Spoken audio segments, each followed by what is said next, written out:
Richard Rush's The Stunt Man occupies a peculiar, jagged corner of American cinema history. Conceived in the waning glow of New Hollywood, delayed by studio hesitation, and finally released into a cultural climate already shifting beneath it, the film is part satire, part psychological thriller, part institutional autopsy. A movie about movie making that refuses to romanticize the machinery that produces it. Now, Radiance, through their transmission label, have delivered a new 4K restoration. For a film long confined to dated masters and peripheral cult status, the question is not whether it deserves rediscovery, but whether this edition finally grants it canonical clarity. Radiance's 4K restoration presents the film with a disciplined filmic integrity befitting its troubled lineage. Sourced from the original negative, the transfer retains a stable and organically resolved grain structure. There is no evidence of aggressive digital smoothing or revisionist colour timing. Instead, the presentation honours the early-eighties palette, warm, slightly sun-bleached exteriors balanced against the theatrical artificiality of studio interiors. Detail is appreciably refined over previous releases, particularly in the film's elaborate stunt sequences, where texture and environmental density now register with greater authority. Contrast is controlled without veering into artificial sharpness, and the encode maintains a healthy bitrate throughout. The Stunt Man has never looked better.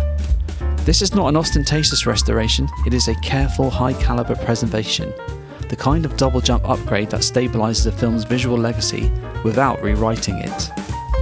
The centre of gravity in The Stunt Man, with a huge tractor beam pull, is Peter O'Toole. As Eli Cross, director, manipulator, ringmaster, O'Toole delivers a performance of exquisite theatrical volatility. He moves through the film with martini-dry wit and concealed menace, treating reality as malleable and morality as negotiable. Cross is not merely a character, he is the gravitational force.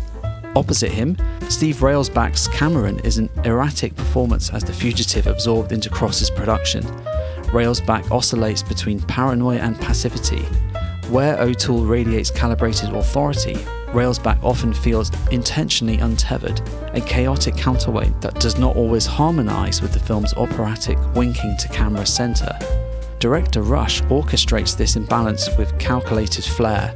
The film's set pieces blur the boundary between Hollywood spectacle and lived experience. Every explosion, every fall, every take becomes suspect. We are never entirely certain whether we are witnessing performance, manipulation, or psychological fracture. The Stunt Man ultimately is a cinematic hall of mirrors, one that implicates both the filmmaker and the audience in its construction.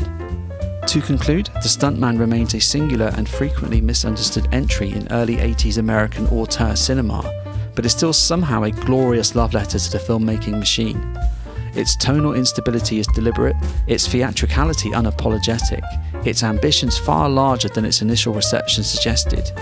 Radiance's 4K UHD finally secures the film's visual integrity, presenting it with the clarity and respect its legacy warrants.